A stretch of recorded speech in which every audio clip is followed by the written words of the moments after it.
Wie froh bin ich, einmal in Gebüschen, Wäldern, unter Bäumen, Kräutern, Felsen wandeln zu können. Kein Mensch kann das Land so lieben wie ich. Diese Zeilen hat Ludwig van Beethoven geschrieben an Therese Malfatti, eine Freundin von ihm. Wir wissen, dass Beethoven die Natur über alles geliebt hat. Das spürt man und hört man vor allem in seinen Pastorale. Aber er war sowieso so ein moderner Mensch. Er war seiner Zeit so sehr voraus. Aber wie ist er eigentlich zu einer Art globale Identifikationsfigur geworden? Unser Film zeigt das und noch viel mehr. Genießen Sie Beethoven Reloaded.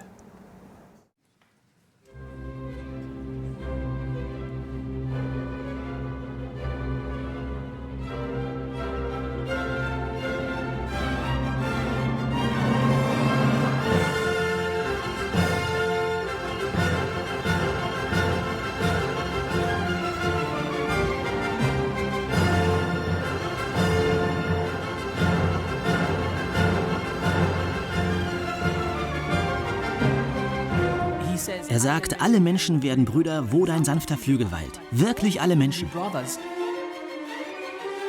Beethovens Musik ist die mit Abstand menschlichste Musik von allen.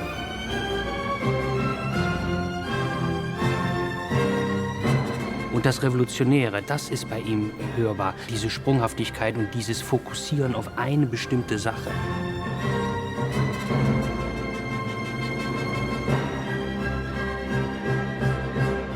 Beethoven schafft es, eine unglaubliche Spannweite an Gefühle auszudrücken. Und daher glaube ich, dass Beethovens Musik ein Spiegel der menschlichen Existenz überhaupt ist. Und deshalb komponiert er und gibt uns doch so viele Fragezeichen und Rätsel auf.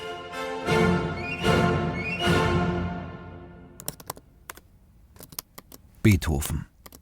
Ein Komponist der Superlative. Seine Werke gehören zu den meistgespielten und meistgehörten der Welt. Milliarden Klicks im Netz, ausverkaufte Konzerthäuser, unzählige Tonträgeraufnahmen. Neben Melodien, die jeder mitsingen kann, hat Beethoven Werke geschrieben, die noch heute wie moderne Musik klingen. Was macht seine Musik so universell und zeitlos? Wie war Beethoven als Mensch? Um das zu verstehen, folgen wir Beethovens Spuren und begeben uns auf eine Reise um die ganze Welt.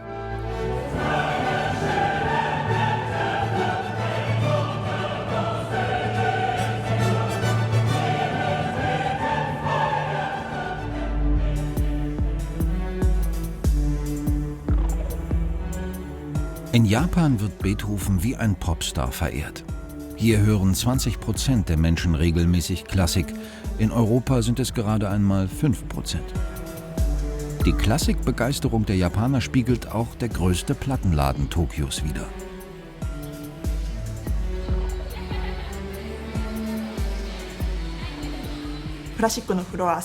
Es gibt wohl kaum woanders eine solche Klassiketage. Wir sind weltweit führend. Unser Bestand misst 800.000 CDs.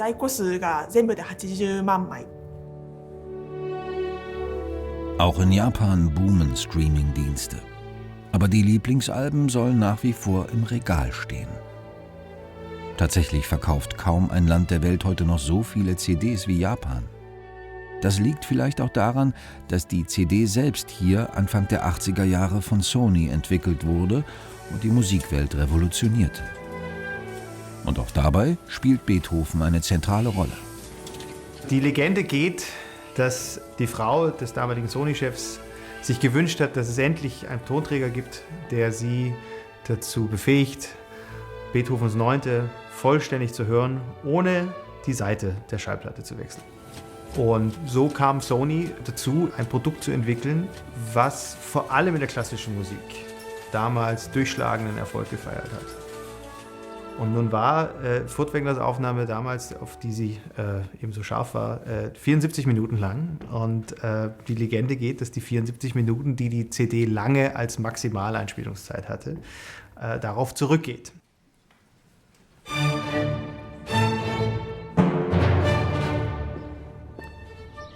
Die 9. Sinfonie Beethovens wurde bis heute unzählige Male auf Tonträgern veröffentlicht. Und auch im Konzertsaal zählt sie zu den beliebtesten Werken überhaupt, besonders in Japan. Jedes Publikum hat eine besondere Affinität zur 9. Sinfonie. Aber dass die Japaner das besonders lieben, ist doch erstaunlich. In diesem Dezembermonat wurde die 9. Sinfonie in Tokio 108 Mal aufgeführt. Ich spekuliere ein bisschen, warum. Es hat eine fast religiöse Botschaft. Alle Menschen werden Brüder. Die christliche Botschaft ist hier nicht verbreitet. Sie haben ihre eigene Tradition, die großartig ist. Und hier ist dann eine Botschaft, die quasi religiös, aber nicht christlich ist.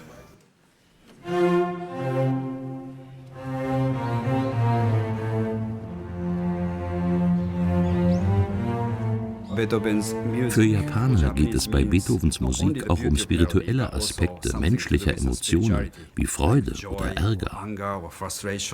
Und Beethovens 9. steht besonders für Freude und Menschlichkeit.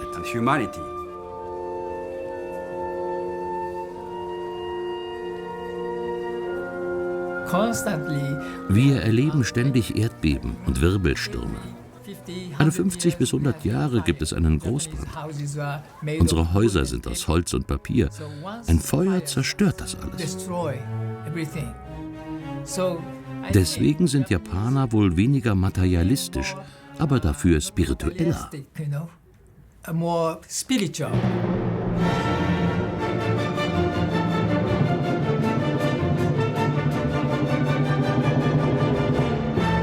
In Osaka wird die 9. Sinfonie jedes Jahr mit 10.000 Menschen aufgeführt. Sie kennen das Stück und haben es schon oft gesungen.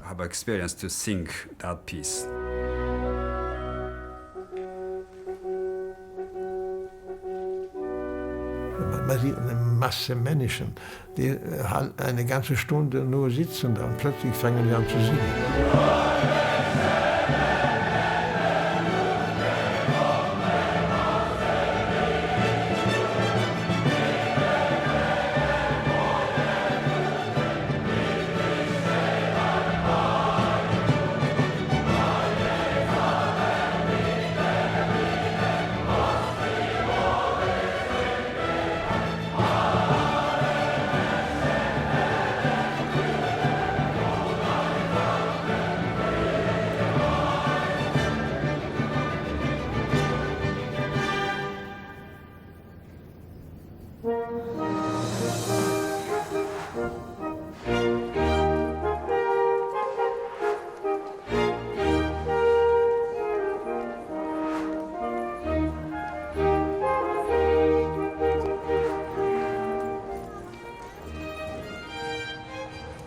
Ludwig van Beethoven wird am 17. Dezember 1770 in Bonn getauft.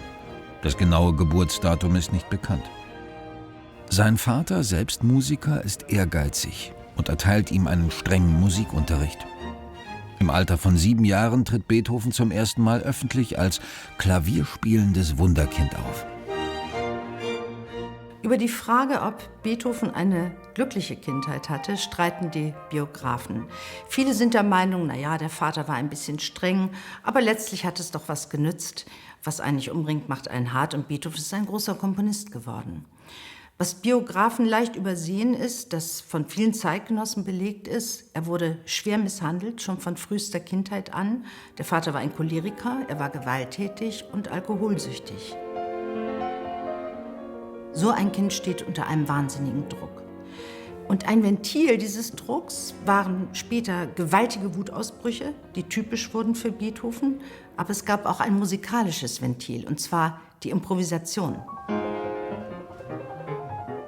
Auch die verbot sein Vater, weil er den Sohn zum Wunderkind dressieren wollte.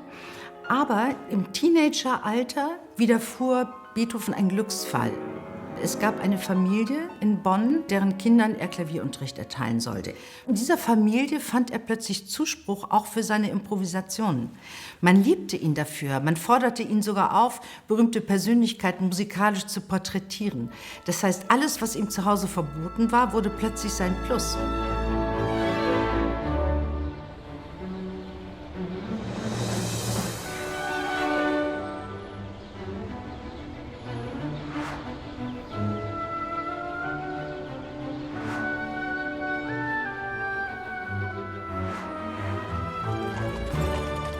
So reift Beethoven zu einer musikalischen Persönlichkeit heran. Und als er sich in Bonn nicht mehr weiterentwickeln kann, wird er mit 16 Jahren von seinem Arbeitgeber, Kurfürst Maximilian Franz, zum Studium nach Wien geschickt. 5 Jahre später zieht er endgültig dorthin. Zu dem Zeitpunkt, als Beethoven nach Wien kam, war er einer der bekanntesten Klavierstars in Europa. Also er ist eigentlich als Pianist nach Wien gekommen und war auch als Improvisator unglaublich bekannt. Also man konnte Beethoven eine Melodie vorpfeifen und er hat die beste Improvisation drüber gemacht. Diese Improvisationskunst hat er mit Anfang 20 dann in Wien zu großer Perfektion geführt. Das war übrigens auch sein Ticket in die gute Gesellschaft, denn es gab damals sehr beliebte Klavierduelle. Es gab meist einen etablierten Herausforderer und dann kam dieser No-Name Beethoven.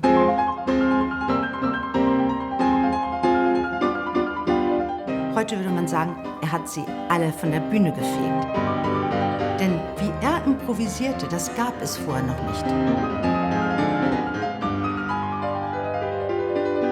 Er gewann diese Klavierduelle. Vor allem machte er sich aber einen Namen damit. Das heißt, die Leute begannen zu gutieren, dass sie Musik hörten, die ohne Regeln verfertigt wurde, scheinbar spontan.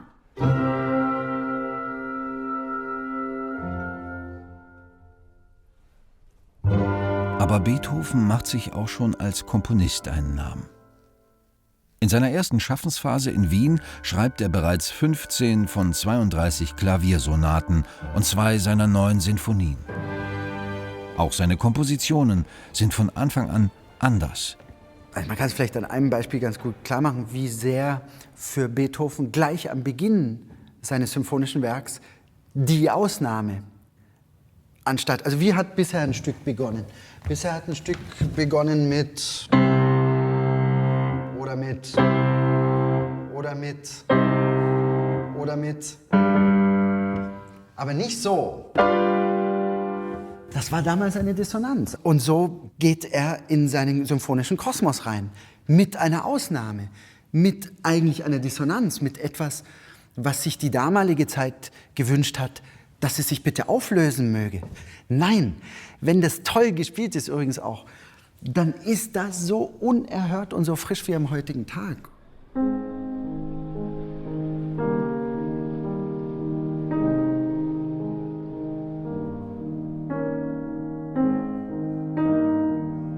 Ein Nonkonformist ist ein Mensch, der die Konventionen missachtet, beispielsweise künstlerische Regeln.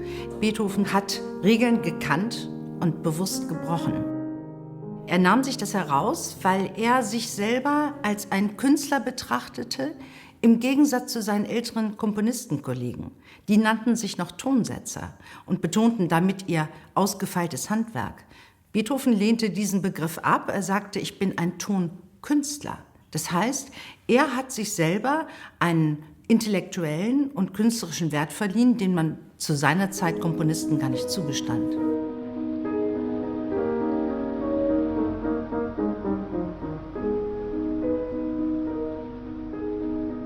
Alles ist neu. Jedes Mal von Neuem entsteht im Grunde genommen eine neue Form der Musik. Und zwar gefühlt so unmittelbar und so unvorbereitet. Das ist einfach da. Da, neu. Sowieso wie so Miles Davis in A Silent Way. Ja? Aus einer Improvisation heraus, aus einer situativen Notwendigkeit heraus entsteht eine neue Musikart. Und das ist einfach, da hat man es dann so mit einfach Jahrhunderttausend Genies zu tun.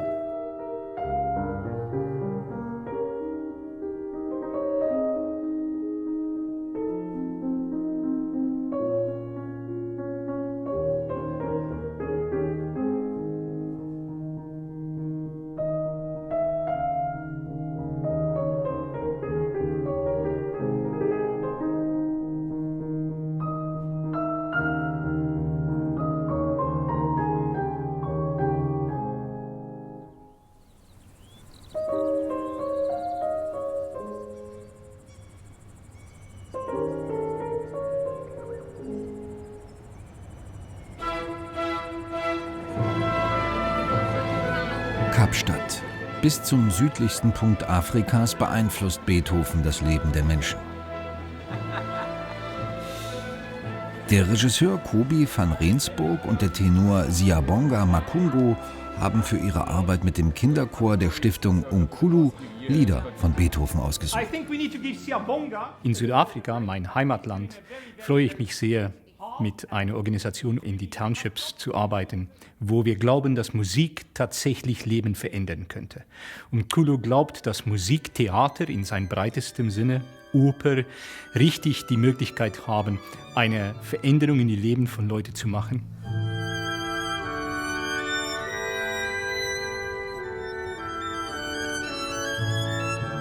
Kapstadt ist tatsächlich eine der allerschönsten Städte auf Erde.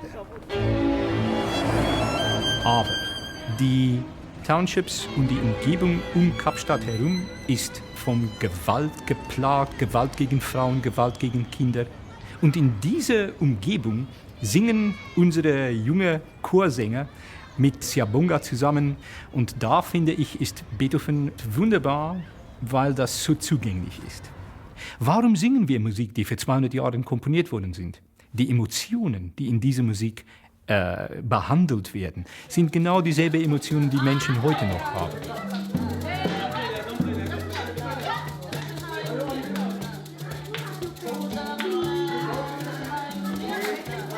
Die Lieder, die wir gewählt haben, sind eine ganze Spannbreite von sehr bekannten Liedern bis zu wirklich unbekannten Liedern. Und eine von den weniger bekannten ist Urians Reise um die Welt, in dem man gerade auch von Afrika spricht. Wenn jemand eine Reise tut, so kann er was erzählen. Drum nahm ich meinen Stock und Hut und tät das Reisen wählen.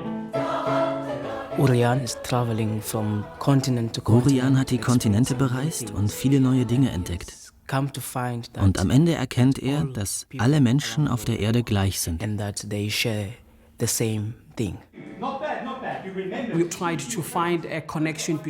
Wir wollten eine Verbindung zwischen der Kultur und Geschichte Südafrikas und der Musik Beethovens herstellen.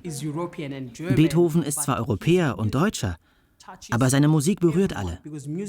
Selbst wenn man sie nicht im Detail versteht, kann man sie fühlen und Emotionen durch sie zum Ausdruck bringen. Dieses Lied hat ein fantastisches Motto, dass Menschen über die ganze Welt eigentlich gleich sind. Wir haben eine Art Demagog, die eine Geschichte erzählen und er erfindet frei irgendwelche Wahrheiten. Und das passt sehr gut zu den Zeiten von sozialen Medien und Fake News, wo man tatsächlich nicht mehr weiß, was ist Wahrheit und nicht Wahrheit. Der Mogul ist ein großer Mann und gnädig über Maßen und klug, er ist ihm entran, ein Zahn aus ihm zu lassen.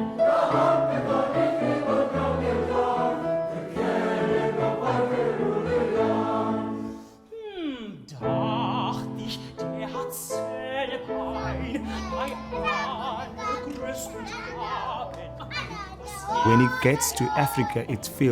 Wenn Urian nach Afrika kommt, fühlt sich das ganz besonders an. Wie Heimat. An dieser Stelle spüren wir Beethovens Musik noch mehr, weil es um uns als Afrikaner geht.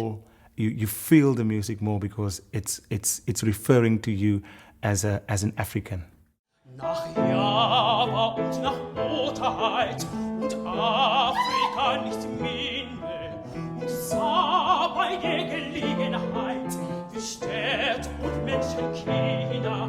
Da hat sie gar nicht jemand dran getan, erzählen nur weiße Julian. Und fand es überall wie hier, fand überall ein Sparen. Die Menschen gerade so wie wir und eben solche Narren. Da hatte jemand dran getan, erzählen nicht weiter Urian.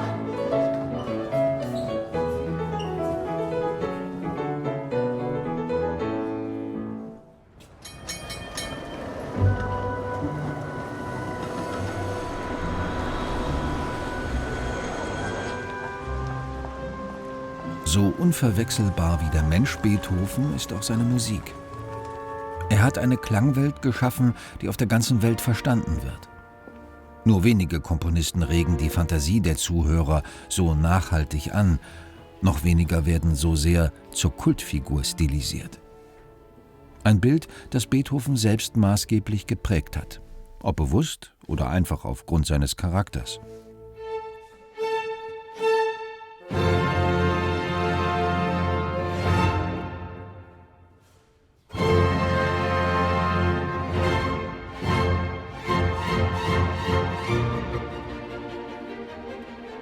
Wenn Beethoven heute gelebt hätte, wäre er Rockstar geworden. In vielem ähnelt seine Existenz den Rockstars heutiger Zeit. Schwierige Kindheit, provokatives Auftreten, rebellische Kunst und trotzdem reißen sich alle um ihn. Er hat zum Beispiel einmal eine Gräfin tief verletzt, die auf den Knien vor ihm gelegen hat und hat gesagt, bitte spielen's doch Beethoven. Eine Gräfin sitzt vor einem Musiker. Und er hat sie abblitzen lassen, hat gesagt, nein, ich spiele nicht.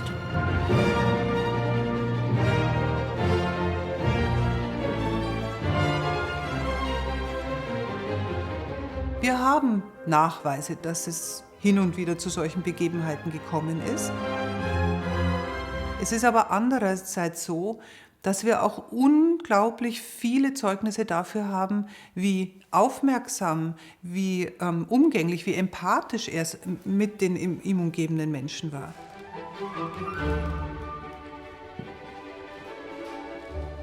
Durch Anton Schindler, den langjährigen Sekretär Beethovens, haben wir einen ziemlich guten Eindruck, wie die Arbeitsroutine Beethovens aussah. Er stand früh morgens auf, schätzungsweise 7, 8 Uhr, und bespritzte sich dann erstmal eine halbe Stunde lang aus einer Waschschüssel mit kaltem Wasser. Mittags ging er erstmal spazieren, oft schon so um 11. Das gehörte zu seinen festen Ritualen. Beethoven war ein Komponist, der vielleicht wie kein anderer nach und vor ihm darauf angewiesen war, in der freien Natur sich auszuagieren. Er brauchte irgendwie die Inspiration. Beispielsweise hat er das Geräusch galoppierender Pferdehufe gehört, hat gesagt, das ist ein Rhythmus, den ich für eine Klaviersonate gebrauchen kann, ist sofort nach Hause geeilt, hat nicht mal den Hut abgesetzt und nicht mal den Mantel ausgezogen, sondern hat dann sofort stundenlang am Klavier mit diesen Rhythmen experimentiert.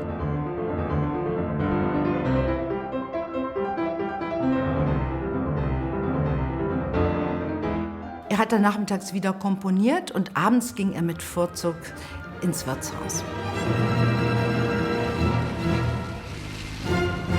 Er hat aber auch oft seine Gäste zu Hause abends bewirtet und da musste man starke Nerven haben, denn man aß bei ihm sehr schlecht. Das haben viele Zeitgenossen geschrieben.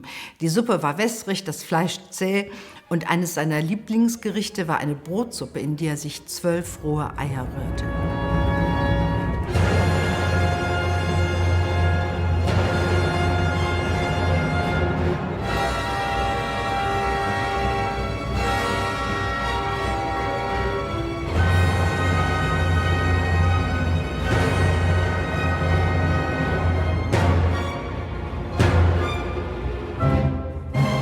Beethoven war kein gesunder Mensch. Er war ein Mensch, der wirklich sehr leidvolle Krankheitserfahrungen gemacht hat und auch sehr schmerzhafte Behandlungen durchmachen musste.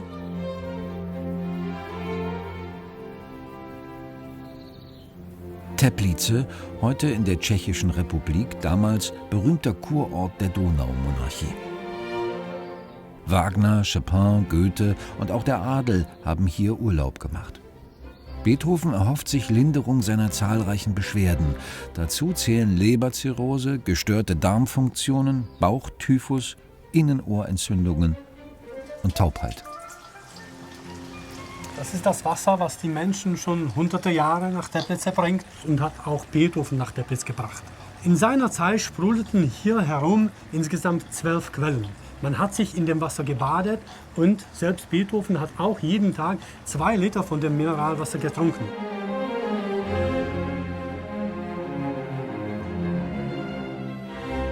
Nach allem, was wir heute wissen, litt Beethoven an einer chronischen, Innenohrschwerhörigkeit.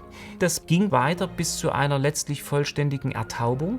Er hat dann gar nichts mehr gehört, weil im späteren Verlauf nach den äußeren Sinneszellen auch die inneren Sinneszellen Schaden genommen haben bzw. sich mit ihrer Funktion verabschiedet haben. Das heißt also, er hat schon mit etwa 30 Jahren etwas erlebt, was klassischerweise erst in einem sehr hohen Alter stattfindet. Ein, wenn man so will, vorzeitiges Altern seines Ohres in einer sehr schnellen Geschwindigkeit, sodass er innerhalb von 5 bis 10 Jahren von einer beginnenden Schwerhörigkeit bis quasi zur Ertaubung gekommen ist. Wenn man innenohrschwerhörig ist, wie es Beethoven war, verliert man die Fähigkeit, einzelne Frequenzen voneinander zu trennen. Es wird alles dumpfer, mulmiger, wie so ein Schallbrei. Einzelne Instrumente kann ich nicht mehr so gut trennen von dem Schall, der ringsrum noch passiert. Beethoven hatte übrigens noch ein weiteres Problem, nämlich ein Ohrgeräusch, also einen permanenten Ton, der in seinem eigenen Ohr entstanden ist, auch als Zeichen der Schädigung des Innenohres und was für ihn besonders belastend ist. Dennoch wissen wir ja auch, dass er alles getan hat, um sein schwindendes Gehör irgendwie doch noch zu verbessern. Wir wissen, dass er sich beispielsweise mit Hörrohren beholfen hat.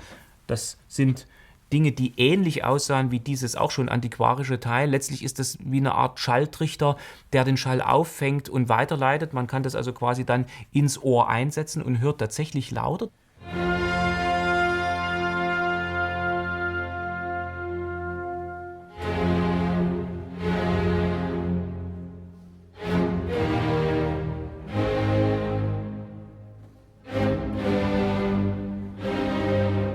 Etwa ab 1814 war er restlos taub, hat dann auch aufgehört, Klavier zu spielen, ist nicht mehr öffentlich aufgetreten.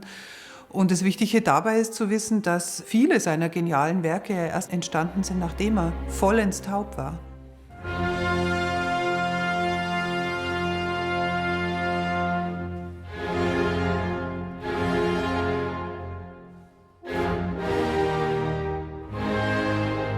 Er war so zu Hause in der Musik. Also er hat ja auch komponiert, ohne das ständig hören zu können.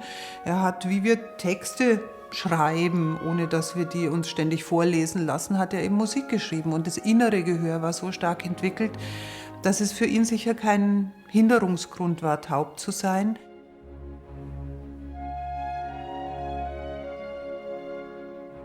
Ich glaube auch, dass die Taubheit in der Entwicklung der Tonsprache überschätzt ist. Also abgesehen davon, dass man weiß, dass Beethoven viel einfach auch Skizzen in der Natur angefertigt hat. Also kein Komponist war, der jetzt nur am Klavier, hatte er gar nicht nötig, am Klavier zu sitzen und die Sachen zu spielen, um zu wissen, wie sie dann klingen. Das brauchte er nicht. Also ich muss auch sagen, ich empfinde keinen großen Bruch zu irgendeiner Zeit in der Harmonik oder der Stimmführung, die ja im Spätwerk immer schwerer nachzuvollziehen wird. Aber für mich ist das eine organische Entwicklung dahin.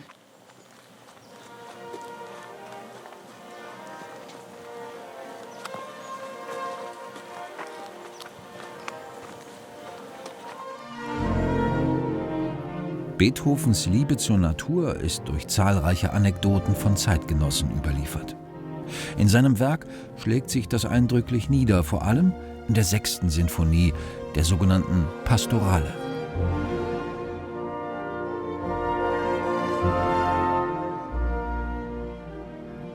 Die 6. Sinfonie ist ein Experiment, es ist aber ein uralter Gedanke von Beethoven. Er trug sich lang mit dem Gedanken einer solchen charakteristischen Sinfonie, wie er es zum Teil auch nennt, der Verbindung von Musik und Natur.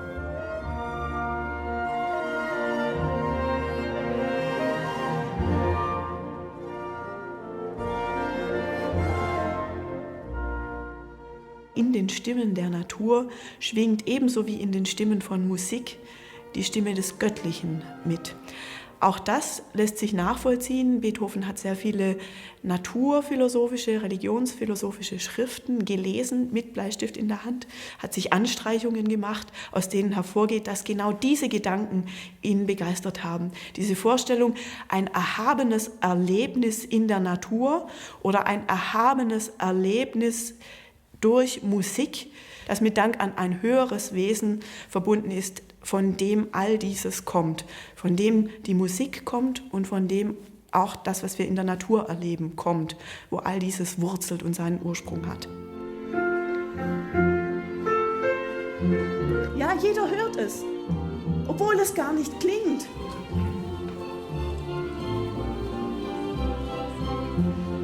Unglaublich. Und Beethoven reduziert das Orchester. Manchmal ist nur eine Cellolinie übrig, die wunderbare Wellenbewegungen, alles Mögliche spielt, aber nicht das Thema. Und dennoch hören wir das Thema. Beethoven führt uns in diesem Finale der Pastoralsinfonie vor, worum es eigentlich geht beim Musikhören und bei den Eindrücken, die man in der Natur empfängt, nämlich um das, was in unserem Innern passiert. Wir hören viel mehr als das, was eigentlich erklingt. Wir hören, was in uns mitschwingt. Wir hören, was wir in unserem Inneren ergänzen. Wir hören uns selbst.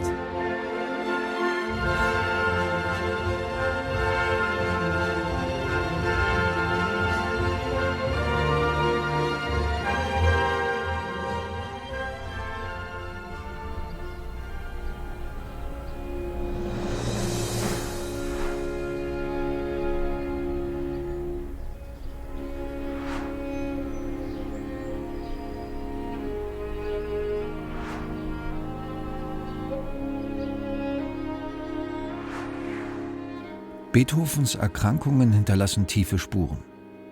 Im Alter von 32 Jahren verfasst er das sogenannte Heiligenstädter Testament, eine einzigartige Selbstanalyse voll düsterer Vorahnung. Beethoven litt zeitlebens unter extremsten Stimmungsschwankungen. Er war seelisch äußerst labil. Also das Wort von himmelhoch jauchzend zu Tode betrübt trifft auf ihn absolut zu. Er hat das auch selber formuliert. Er schreibt einmal einer Freundin: Wenn ich des Nachts so richtig gefeiert und gelacht habe, dann muss ich am nächsten Tag umso mehr weinen. Also man spürt das, eine innerliche Zerrissenheit.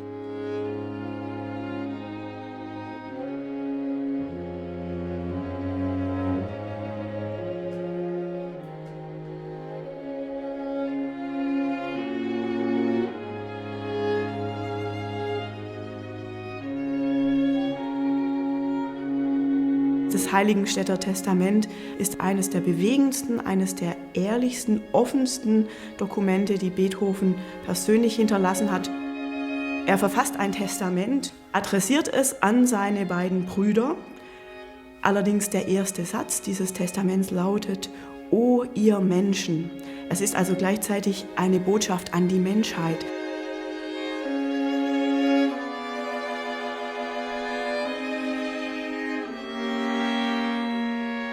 Er hadert mit sich selber, dass er offensichtlich in der Öffentlichkeit, in der Gesellschaft erscheint als einer, der Misanthrop ist. Das will er nicht, aber er realisiert, ich bin nun einmal so. Auch das schreibt er in diesem Testament. Im Alter von 28 Jahren wurde ich dazu gezwungen, zum Philosoph zu werden. Damit meint er, wurde ich gezwungen, mich auf mein Inneres zurückzuziehen. Er ringt also mit sich selber, mit seiner Existenz und mit diesem Zustand, sein Gehör zu verlieren.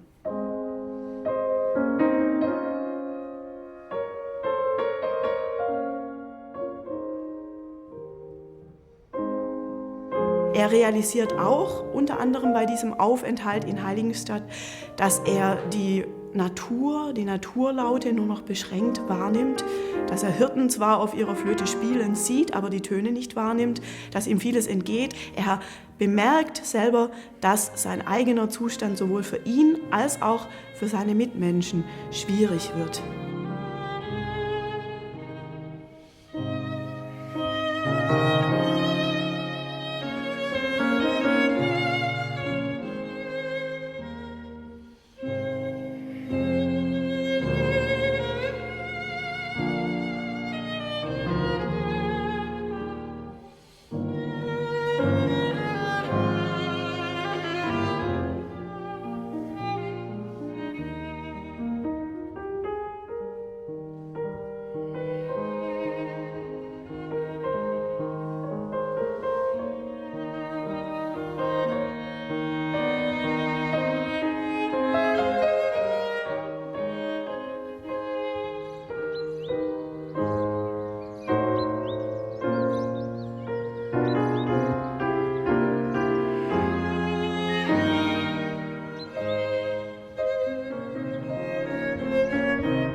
Beethoven war auch als Mensch sehr leidenschaftlich.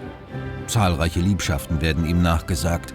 Eine stabile Beziehung aber blieb für ihn zeitlebens unerreichbar, was bis heute zu Legenden und Mythen führt. Hartnäckig halten sich Gerüchte von unehelichen Kindern. Allein beweisen lässt sich das nicht. Man muss einfach mal sich vorstellen, heute würde bei Parship Beethoven schonungslos dargestellt. Dann müsste man sagen, ich bin jemand mit extremen Stimmungsschwankungen, ich habe oft Depressionen, ich bin Alkoholiker, ich bin so ein verwahrloster Junggeselle, der oft in schmutzigen Klamotten rumläuft. Ich bin jemand, der in der Gesellschaft aneckt, überhaupt nicht kompatibel. Und ich bin auch jemand, der ziemlich eklige Angewohnheiten hat.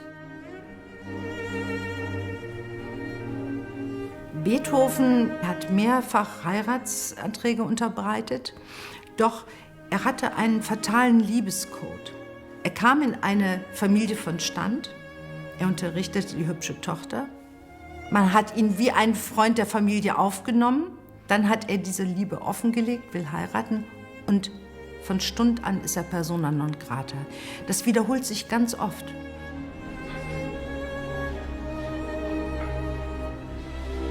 Es stand außer Frage, dass ein solcher Musiker dann auch einheiraten würde in so eine alte Adelsfamilie. Ich glaube, zum Problem ist für ihn geworden, dass er nie eine Frau gefunden hat, die spannend und intellektuell gebildet genug war, dass sie ihn fasziniert hätte, die sein Leben mit ihm gestaltet hätte, die aber aus seiner Gesellschaftsschicht stammte. Sie hätte auch Musikerin sein können, aber offenbar hat es nie gepasst.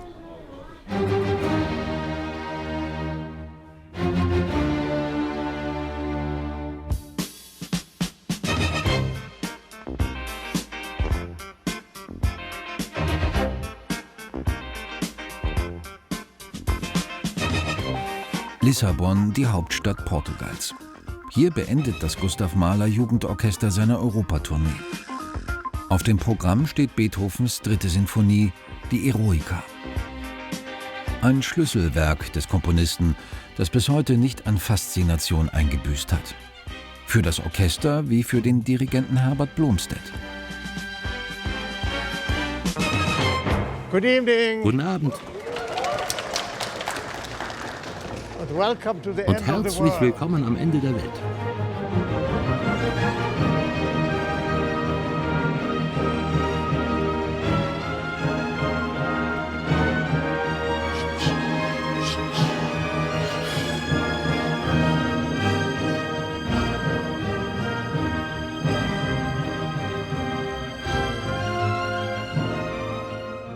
Wir kennen heroische Musik heute vor allem als Filmmusik. Nehmen wir mal Flucht der Karibik. Also das empfinden wir als heroisch. Warum?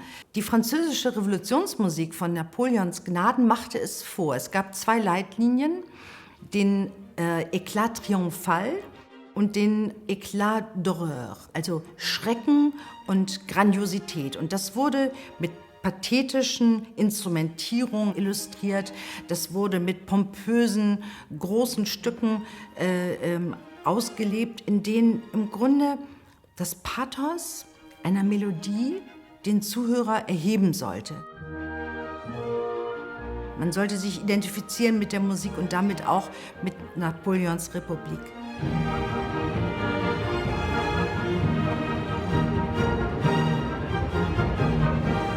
Beethovens Musik braucht keine Worte und spricht doch von allem, vom Leben, vom Tod. Ich kann es gar nicht so genau in Worte fassen.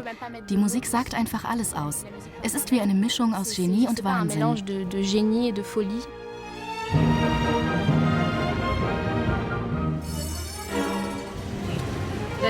Die Sinfonie sollte als Widmung für Napoleon Bonaparte-Sinfonie heißen. Dann aber nannte Beethoven sie in Eroica um. Er hatte sich den Idealen der französischen Revolution verschrieben und als Napoleon sich selbst zum Kaiser machte, war Beethoven sehr wütend. Er änderte den Namen in Heroische Sinfonie, um allgemein einen großen Mann zu ehren.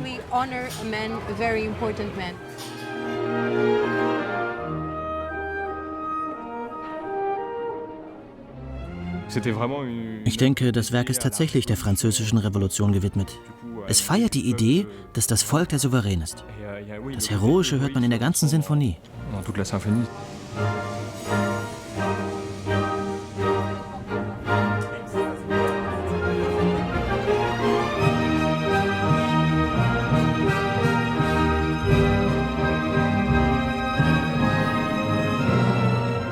Wir können nicht wissen, ob Beethoven heute bei Fridays for Future auch mitgestreikt hätte. Was aber ganz sicherlich der Fall ist, ist eine ganz starke Politisierung schon von Jugend an. Und ganz insbesondere standen natürlich die Werte der Französischen Revolution im Vordergrund. Also Freiheit, Gleichheit, Brüderlichkeit.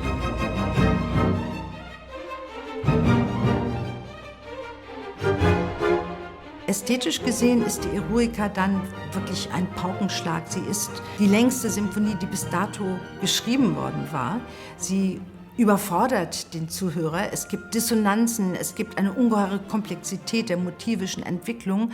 Und diese Verwirrung, in die Beethoven seine Zuhörer stürzt, hat aber auch mit diesem Konzept zu tun.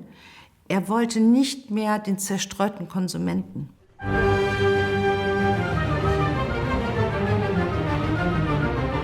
Er wollte den sehr konzentrierten Zuhörer, denn er hatte den Gedanken, dass seine Musik sie zu besseren Menschen erziehen sollte.